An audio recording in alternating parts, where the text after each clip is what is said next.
Vamos ler 1 Coríntios, capítulo de número 1, verso 18 a 25. Hoje de manhã nós cuidamos dos versos 10 a 17, mas vocês bem perceberam que nós passamos já por esses versos aqui 18 a 25, mas agora nós vamos voltar nossas atenções mais para esses versos aqui, porque de manhã nós vimos o fundamento da unidade da igreja. Agora nós veremos a glória da unidade da igreja. Então Paulo começa a ensinar algumas coisas sobre a unidade. Primeiro ele fundamenta por que nós devemos estar unidos. E nós vimos de manhã que o fundamento é o evangelho.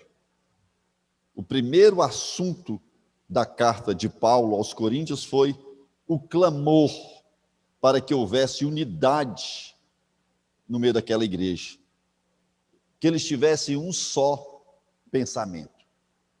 E de manhã nós nos ocupamos com a pergunta: isso é possível? Podemos, como igreja, ter um só pensamento? Paulo respondeu sim, quando nós estamos firmados no evangelho. Agora nós vamos nos preocupar com a pergunta: qual é a consequência dessa unidade? O que essa unidade vai causar em nós? Vamos proceder à leitura dos versos. Primeiro, certamente a palavra da cruz é loucura para os que se perdem, mas para nós que somos salvos, poder de Deus. Pois está escrito: destruirei a sabedoria dos sábios e aniquilarei a inteligência dos instruídos. Onde está o sábio? Onde o escriba? Onde o inquiridor deste século? Porventura não tornou Deus louca a sabedoria do mundo? Visto como na sabedoria de Deus o mundo não o conheceu por sua própria sabedoria, aprove a Deus salvar os que creem na loucura da pregação. Porque tanto os judeus pedem sinais, como os gregos buscam sabedoria. Mas nós pregamos a Cristo crucificado, escândalo para judeus, loucura para os gentios. Mas para os que foram chamados, tanto judeus como gregos, pregamos a Cristo, poder de Deus e sabedoria de Deus, porque a loucura de Deus é mais sábia do que os homens, e a fraqueza de Deus é mais forte do que os homens. Vamos orar. Senhor amado, nós queremos agora clamar ao Senhor e pedir: ó Deus, fala aos nossos corações, venha instruir-nos, ó Deus, nesta noite, e venha quebrantar-nos, mostrando para nós as consequências da unidade da igreja, o que nós devemos esperar, Senhor, quando a igreja se tornar una, de fato, em torno do evangelho do Senhor Jesus. Fala conosco nessa noite, Pai, em nome de Jesus. Irmãos, nós vimos que Paulo aqui no versículo 10 está rogando aos coríntios por unidade. E ele escreve uma extensa argumentação para demonstrar que o seu clamor não é um clamor sem sentido. Ele começa fazendo isso afirmando que o evangelho é o fundamento desta unidade, é a base. É possível sermos um só, uma igreja que pensa uma só coisa, quando nós estivermos firmados no evangelho. É possível sim vivermos unidos, desde que vivamos à luz do evangelho de Jesus Cristo. Foi o que nós vimos de manhã. Nós não podemos viver o evangelho, mas ter o evangelho como fundamento da nossa unidade significa que nós vivemos à luz do evangelho. O evangelho de Jesus se apresenta a nós não pela vida que temos, não é a vida que nós temos, não é a vida cristã que demonstra o evangelho. A vida cristã não é o evangelho.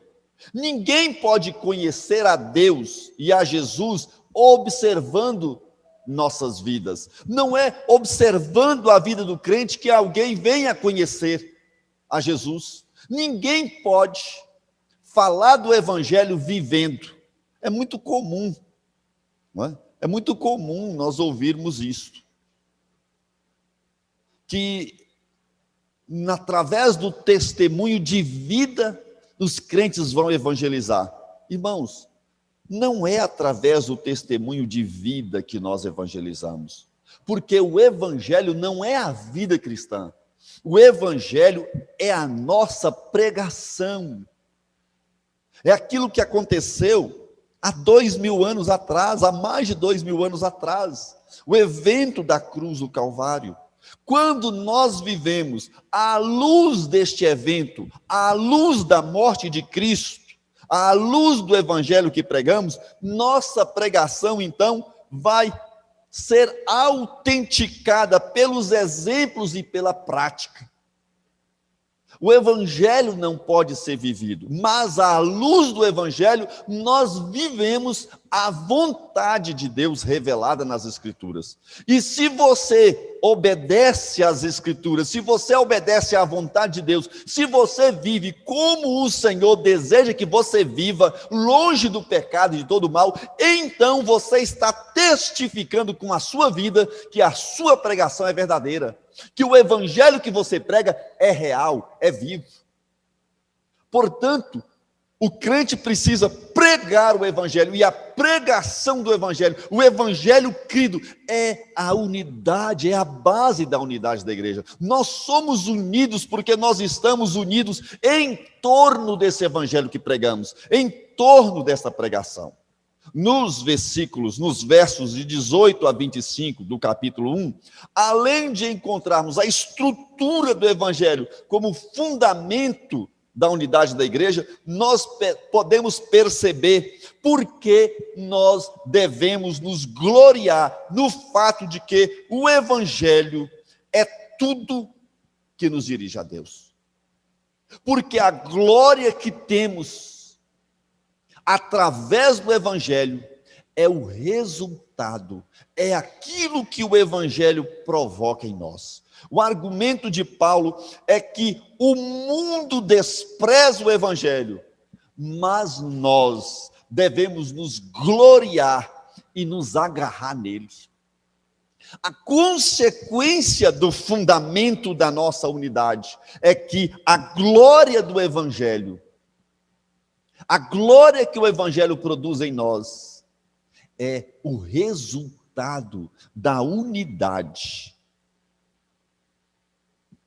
que há no meio da igreja. E eu tenho, nesta noite, para nós,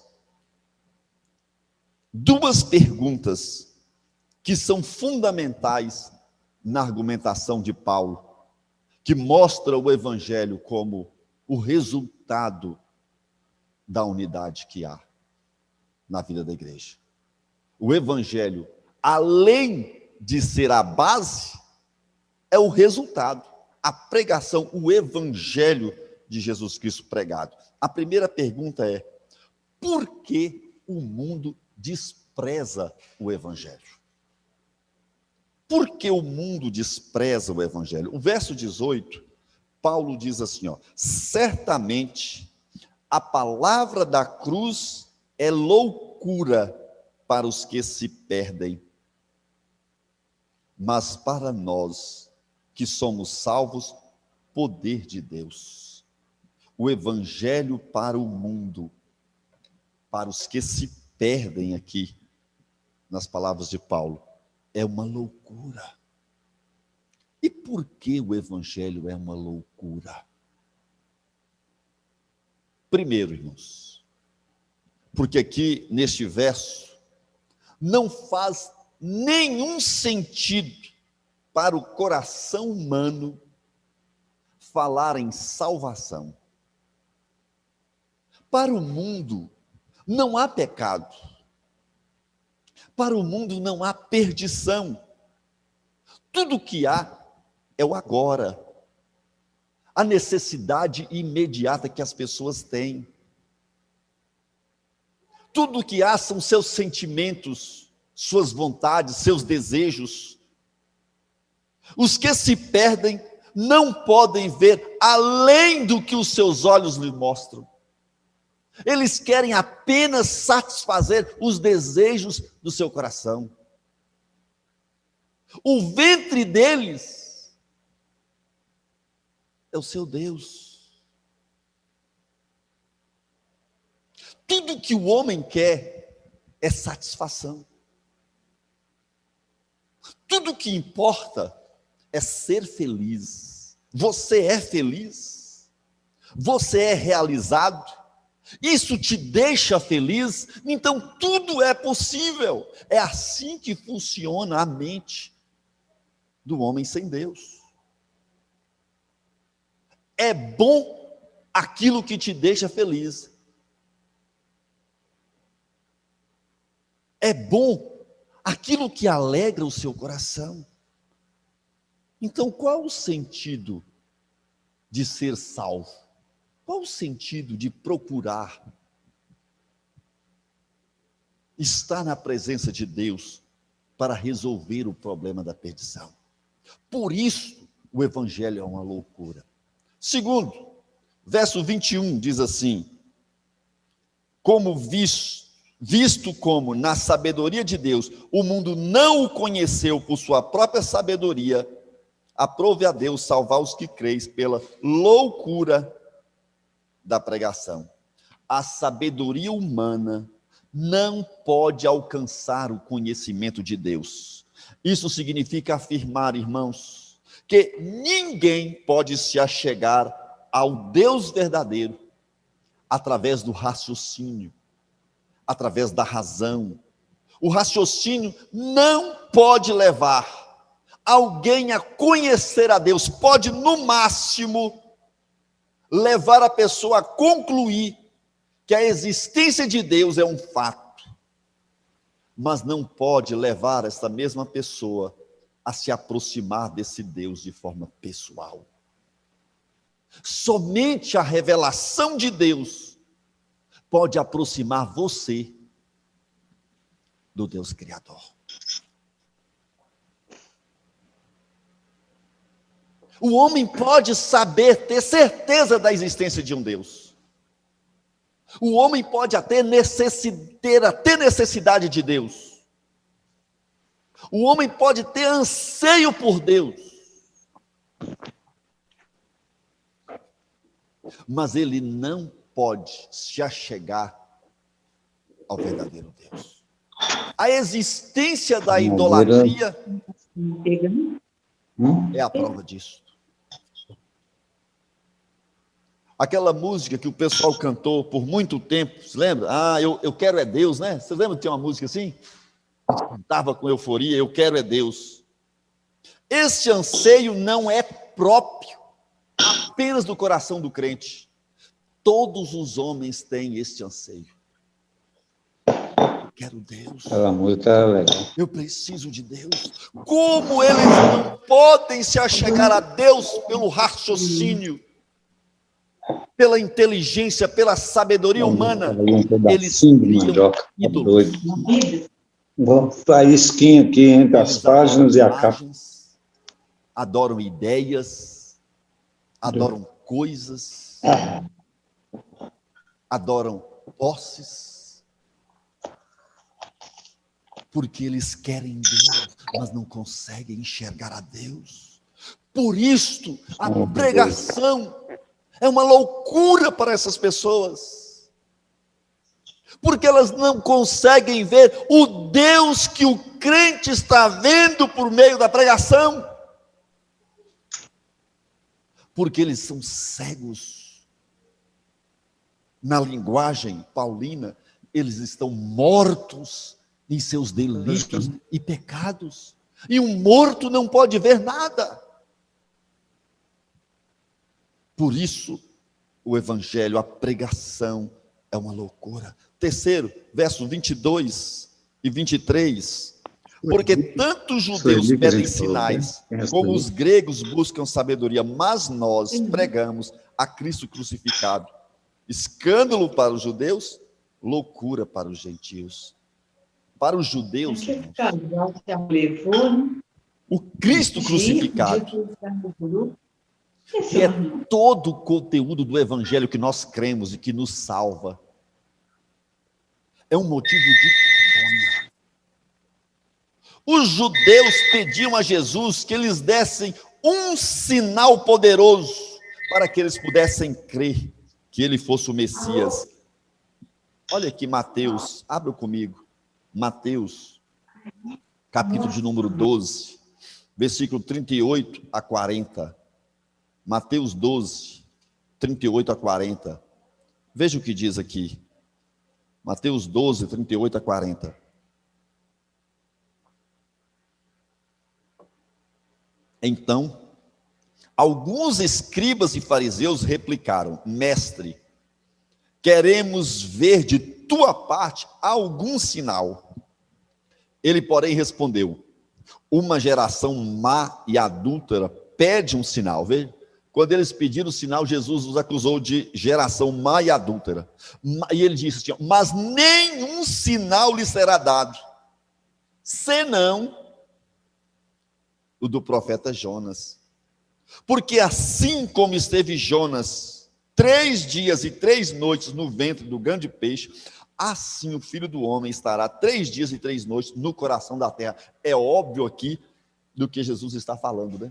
Jesus está falando de sua morte.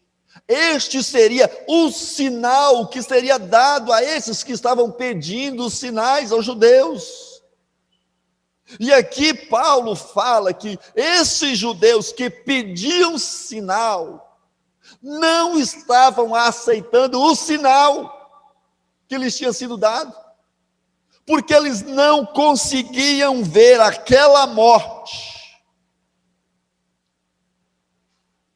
com o sinal de vitória. A morte de Cristo é para os judeus o oposto daquilo que eles estavam pedindo.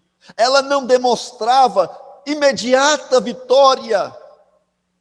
Irmãos, o próprio Satanás nutria o engano de que estava vencendo a Cristo, irmãos. O próprio diabo imaginou que ao levar Jesus para a cruz, era o fim do plano divino de salvação, era o fim da tarefa messiânica. No deserto, ele tentou várias táticas para seduzir o Messias. E o que está por trás desta sedução maligna? Falar do Evangelho é sempre maravilhoso. E ainda que a gente volte aos mesmos assuntos, aos mesmos textos, sempre enche o nosso coração. O que está por trás é Gênesis 3,15. O que diz lá em Gênesis 3,15? Se lembram? Lembra até decorado, né? Leia, alguém leia para nós aí, ó. Deixa eu ler logo, né? Porém, inimizade entre ti e a mulher, entre a tua descendência e o seu descendente, este te ferirá a cabeça e tu lhe ferirás o calcanhar.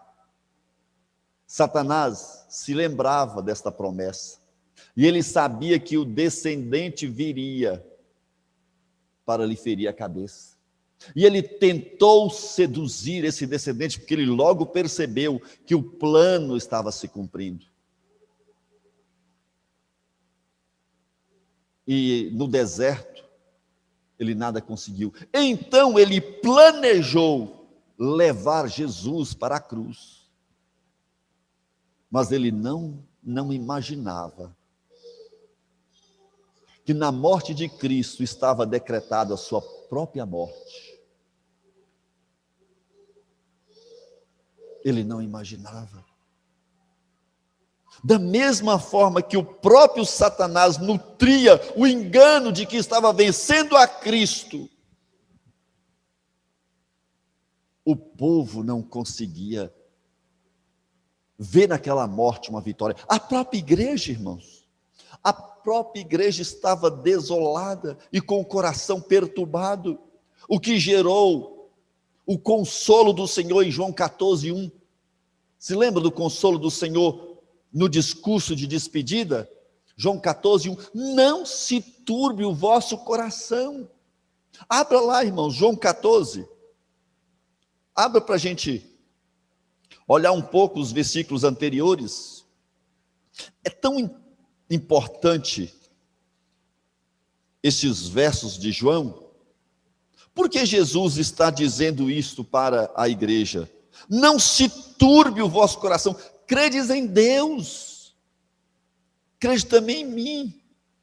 Isto em resposta do versículo 36 do capítulo 13, irmãos. Perguntou-lhe Simão Pedro: Senhor, para onde vais? Para onde vais? Jesus está falando com eles que estava indo para um lugar. Que estava indo para um lugar. E Simão ficou apertado. Para onde o Senhor está indo? Olha o versículo 33. Filhinhos, ainda por um pouco estou convosco. Buscar-me-eis. E o que eu disse aos judeus, também agora vos digo a vós outros: para onde eu vou, não podeis ir. Eu estou indo, mas vocês não podem ir. E Pedro então se inquieta no coração e pergunta: Senhor, mas para onde vais? E Jesus vai reafirmar: para onde eu vou, Pedro? Não me pode seguir agora. O 36. Mais tarde, porém, me seguirás. Essa palavra de Jesus deu aquela aquela famosa declaração de Pedro, no versículo 37. Senhor, por que não posso seguir-te agora? Aí Pedro dá aquela famosa declaração: por ti darei a própria vida. Então Jesus o questiona: darás a vida por mim, Pedro? Em verdade te digo que jamais cantará o galo antes que me negues 3 vezes. Jesus estava falando de quê? O galo ia cantar em que contexto? Da sua morte. Jesus estava falando que ele estava indo para a cruz, e eles não podiam segui-lo para aquele caminho, naquele momento, e Pedro fala: mas Senhor, eu vou contigo aonde quer que for, mas você vai me negar por causa dessa cruz, Pedro? E Pedro nega: eu não tenho nada com esse aí, nem o conheço, não sei quem é. E eu imagino na cantada do galo, Pedro percebendo: de fato, o Senhor está indo para um lugar que eu não posso ir. Mas o Senhor imediatamente diz a eles no verso 1: mas não se turbe o vosso coração. Credes em Deus, credes também em mim. Na casa do meu Pai tem muitas moradas, e eu vou voltar para vos buscar. Jesus então responde a Pedro em 2 perspectivas: eu vou voltar da cruz, eu vou sair da cruz, eu vou ressuscitar. E a segunda perspectiva é: eu vou voltar para levar vocês para onde eu estou. Essa resposta de Jesus em João 14, ela tem um duplo significado, um duplo sentido de cumprimento. Eu vou voltar da cruz e vou levar vocês, mas vocês vão para um lugar definitivamente. Esse tempo que vivemos aqui, irmãos, até a volta de Jesus, ou até a nossa morte pessoal, é o tempo de cumprimento da promessa de Jesus em João 14. É o tempo em que Jesus está nos levando para estar com Ele. E Ele não nos levou ainda, porque o Evangelho tem a sua saga, o seu tempo de cumprimento entre nós. E a pregação desse Evangelho é a glória, é a consequência da unidade da igreja. Não fomos ainda para a morada celestial, porque o Senhor deseja que você, que nós preguemos o Evangelho. O Evangelho que nós pregamos é a nossa glória, enquanto é para o mundo um motivo de loucura, um motivo de desprezo. Para os judeus, então, isso era vergonhoso. Porque estava morrendo ali, não o Filho de Deus, não o Rei dos judeus, mas um malfeitor. E o título sobre a cruz era simplesmente uma zombaria. Está morrendo aí o rei dos judeus. Era uma vergonha. Por outro lado, era para os gentios, para os gregos, não apenas vergonha, mas uma completa loucura. Para os gregos, irmãos, o Cristo crucificado é uma verdadeira loucura. Por quê? Porque não fazia nenhum sentido para seus corações. Irmãos, a religião grego-romana, de uma forma geral, daquele contexto em que o evangelho foi vivido por Cristo Jesus, é óbvio que eu estou falando, né? E anunciado, pelo qual a igreja vivia à luz dele. Esse evangelho foi dado num contexto em que a religião era baseada no relacionamento entre os deuses e os seres humanos, estruturado na barganha de favores e bênçãos. Era assim que estruturava a religião daquele tempo. A base da religião eram as barganhas de favores e bênçãos. Os deuses só abençoavam aos seus adoradores se eles barganhassem com favores, com a religiosidade, com práticas, com sacrifícios.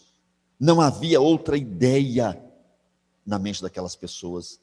Não fazia nenhum sentido o ensinamento cristão de um Deus que se fez homem para morrer no lugar dos seres humanos.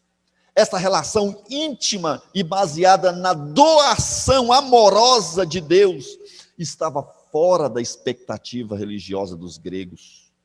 Isso tudo era uma loucura.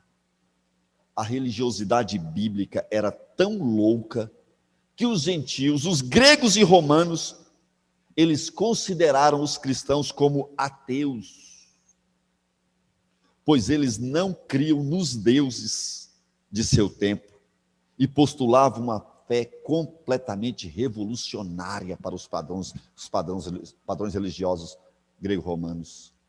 Não era possível conceber um Deus que tinha se dado, morrido na cruz por seus seguidores. Isso era inconcebível. Quem dá alguma coisa é o adorador, mas não no Evangelho. O Evangelho, Deus se dá a nós, pecadores. Deus se entrega por nós. Isso era uma loucura, irmãos. A segunda pergunta, a primeira é por quê o Evangelho é uma loucura? Por que o mundo despreza o Evangelho? A segunda é, por que nós devemos nos gloriar e nos agarrar a esse Evangelho? Paulo responde, porque esse Evangelho, que é loucura para os que se perdem, é o poder de Deus para a nossa salvação. E como Paulo descreve esse poder? Primeiro, pelo Evangelho, o conhecimento de Deus se fez uma realidade. O Evangelho de Jesus nos ensina que o pecado é tão sério que o próprio Deus se fez homem para receber nele mesmo a devida punição pelo erro. Não fosse o pecado tão ofensivo a Deus, qual seria a justificativa dele ter se dado para morrer em nosso lugar? Irmãos, a morte de Cristo mostra para nós a seriedade que é pecar. A morte de Cristo mostra para nós quão ofensivo é o pecado que nós cometemos diante de Deus. É tão ofensivo que Deus deu-se a si mesmo para morrer na cruz, irmãos. Não seria mais fácil simplesmente passar por cima do pecado e apagar toda a dívida? Não seria simplesmente fácil Deus falar assim, não, eu perdoo todos vocês, eu não considero mais nada que vocês fizeram, simplesmente assim? Não, irmãos. Em Romanos 3:25, Paulo afirma que Deus não pode tolerar pecados e passar por cima deles, como se nada tivesse acontecendo. A quem Deus propôs no seu sangue como propiciação, mediante a fé, para manifestar a sua justiça, por ter Deus, na sua tolerância, deixado impunes os pecados anteriormente cometidos. Irmãos, o justo juiz, para continuar justo, precisa punir os pecados cometidos por cada um de nós. Se Deus não punir o pecado que há em nós, não há justiça nele. Se Ele não punir cada pecado que nós cometemos, Ele deixa de ser justo. Ele deixa de ser um Deus imutável. Ele deixa de ser santo. Se Deus não punir o mal, Ele deixa de ser Deus. E este fato, o perdão simplesmente liberado por Deus,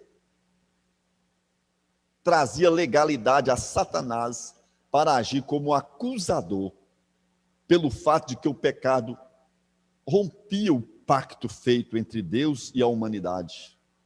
E simplesmente passar por cima estava fazendo com que Deus desconsiderasse sua própria glória e sua santidade. E quando Satanás nos acusava, ele não nos acusava na verdade, ele acusava a Deus de ser contra quem ele era. Ele acusava a Deus de deixar de ser santo, ele acusava a Deus de amar o pecado. Ele falava praticamente assim com Deus: me diga com quem tu andas, que eu digo quem tu és. Você não pode andar com esses aí. Porque quando Deus perdoava os pecados, como diria na minha terra, eu acho que vocês nunca ouviram essa palavra, Deus estava acoitando o mal. Já ouviram essa palavra? Acoitar? Já me ouviram falar aqui no púlpito, né?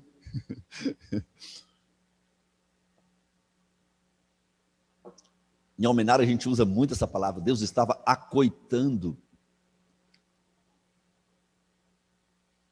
o mal dentro de casa, quando ele trazia o homem pecador.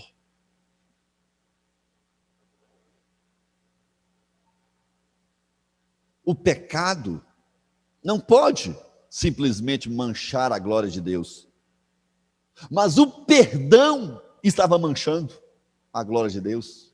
Nós não podemos manchar a glória de Deus, mas quando Deus nos perdoava, simplesmente passava a mão sobre o nosso pecado, Ele estava manchando sua própria glória. E essa era a legalidade de Satanás. Satanás acusava o próprio Deus de estar fazendo algo que era contra a sua santidade. Então Deus se entregou como propiciação, se entregou de forma substitutiva para morrer a morte que era nossa, para receber nele mesmo a punição que era nossa. E isso era para judeus vergonha, para gregos loucura, mas para nós é o poder de Deus, irmãos. É o poder de Deus que nos faz ver o peso do nosso pecado, que nos faz ver a seriedade do nosso pecado, enquanto o mundo nem considera a definição de pecado. Nós sabemos o peso deste mal. Segundo, porque o Evangelho é o poder de Deus para nós que somos salvos? Porque o Evangelho revela o profundo amor de Deus. A palavra do Senhor diz que não há maior amor do que dar a vida por aqueles a quem amamos. Imaginar dar a vida por aqueles que são nossos inimigos, já pensaram? Se é difícil, e é uma grande demonstração de amor, dar a vida por quem nós amamos, por quem nos ama, por nossa família. Agora imagina dar a vida por nossos inimigos. Essa era a relação que nós tínhamos com o Senhor, com Deus, antes de Jesus nos alcançar. Nós éramos inimigos de Deus. Jesus não morreu por amigos, Jesus morreu por inimigos. Irmãos, Paulo era inimigo da cruz. Jesus tinha morrido por ele e o alcançou. Irmãos, esses dias, eu não gosto muito de algumas coisas que eu vejo, porque às vezes nós desconsideramos muitos detalhes. Você se lembra que nos últimos carnavais aí, nós vimos uma cena de lástima quando eles arrastaram Jesus, né? E encenaram Jesus sendo humilhado. Sabe o que é mais terrível em tudo aquilo? Que um dia ou outro, você pode ver o autor daquela façanha convertido. Eu não sei se é para rir, para chorar, mas é para nos humilhar e nos ajoelharmos diante de Deus, porque Ele é Deus. Porque Paulo fazia aquilo, irmãos, com Jesus. E Jesus derrubou Paulo do cavalo.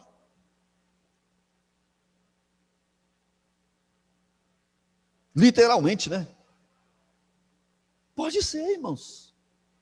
Porque o Senhor salva a quem Ele quer. E por mais terrível que nós achemos a ação da pessoa, o Senhor pode alcançá-la. Porque isso é amor, irmãos. Graças a Deus que nós não somos os deuses aqui, né? Nós não salvaríamos ninguém. Não salvaríamos ninguém. Uma viva alma. Mas o Senhor amou aos seus inimigos. Amou os seus inimigos. Nós éramos iguais, irmãos. Zombávamos. Éramos escarnecedores por natureza. Mas o Senhor nos alcançou com seu profundo amor. Por isso o Evangelho é o poder de Deus. Terceiro, porque o Evangelho é poder de Deus?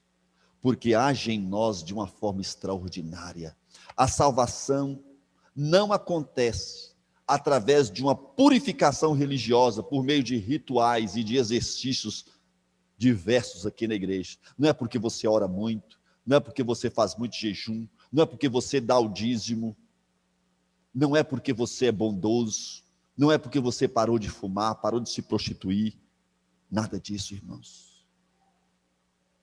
Quando nós pregamos o Evangelho, quando a pregação chega aos nossos ouvidos, o Espírito Santo apenas nos chama, abrindo os nossos olhos e nos fazendo ver a Deus por uma ação miraculosa. É um milagre, irmãos.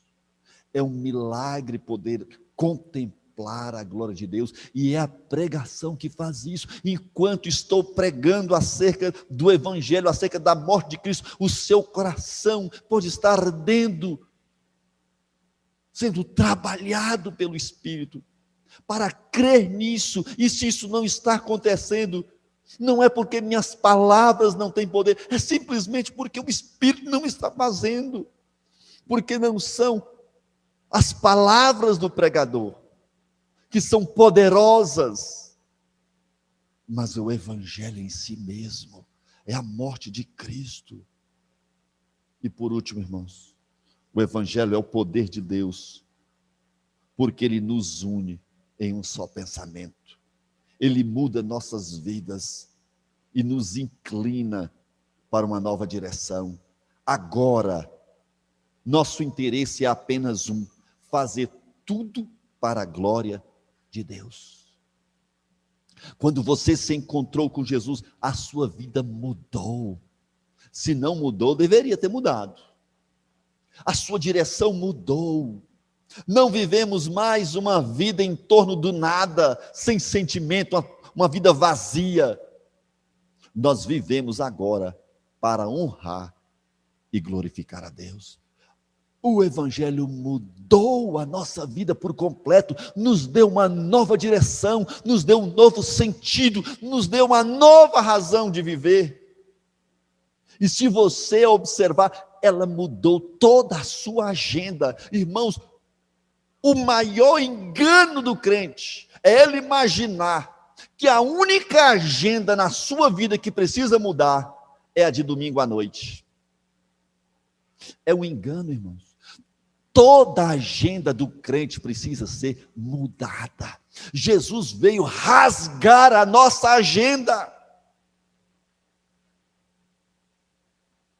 E para ilustrar isso, ele disse que ele veio trazer inimizade entre pai e filho. Ele veio trazer divisão, porque ele mudou a agenda de cada um, irmãos. Ele mudou a nossa vida. Esse é o poder do Evangelho, irmãos. É o poder do Evangelho. Portanto, a pregação é desprezada pelo mundo, pelos que se perdem, porque é considerado uma loucura, uma vergonha. Enquanto os que se perdem consideram a pregação uma loucura, ela é, na verdade, o poder de Deus na vida dos que somos salvos. Portanto, irmãos, se o Evangelho